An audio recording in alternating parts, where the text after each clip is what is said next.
Hello, my name is Susan Kamau, a teacher at the Kenya Community Center for Learning. In the spirit of creating dyslexia awareness, I'll be talking about dyslexia interventions. So what are dyslexia interventions? These are the key to ensuring that effective reading procedures are provided for learners with dyslexia. So, what is this dyslexia intervention? Dyslexia interventions are accommodation and remediation. Accommodation are tools or modification to assist learners to become successful in the class. How about remediation? This is explicit and direct instruction to assist the students in learning phonics and phonics rules in a systematic, structured, sequential, and multisensory program. So we're going to talk about effective dyslexia intervention. Number 1, personalized intervention. Remember, when teaching learners with learning differences, it's never a one-size-fits-all.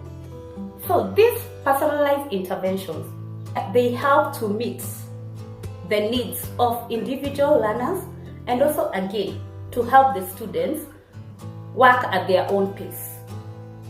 Intervention most often happen one-on-one. So sometimes you can adapt these interventions to suit your classroom.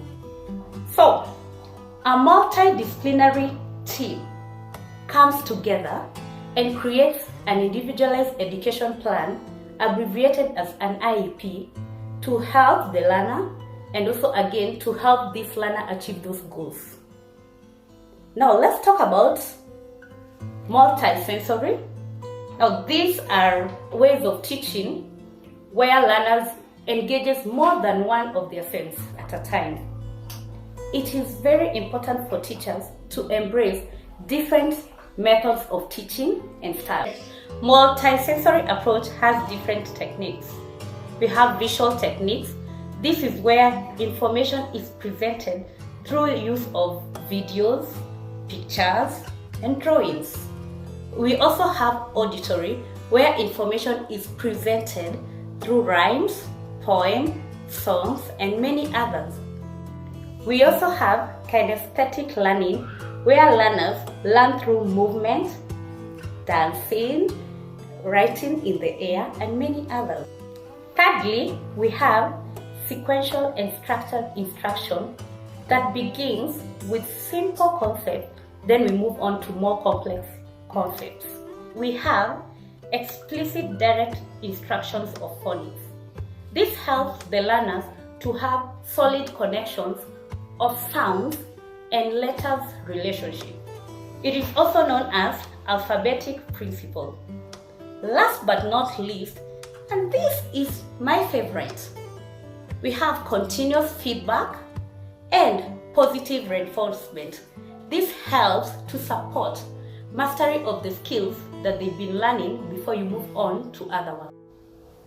Finally, let's look at ways to make a classroom dyslexia friendly. Number 1, it is very, very important to give one-step direction at a time. Provide visual representation of all oral information that you're giving to the students. As teachers, we know when you introduce a lesson, we need to preview. It's very, very important to preview the lesson and review at the end of the lesson. Avoid habituation. Give a variety of activities and information at any given time. Provide visual outline of notes or assign a friend as a note taker. Slow down when you're giving information to learners with dyslexia.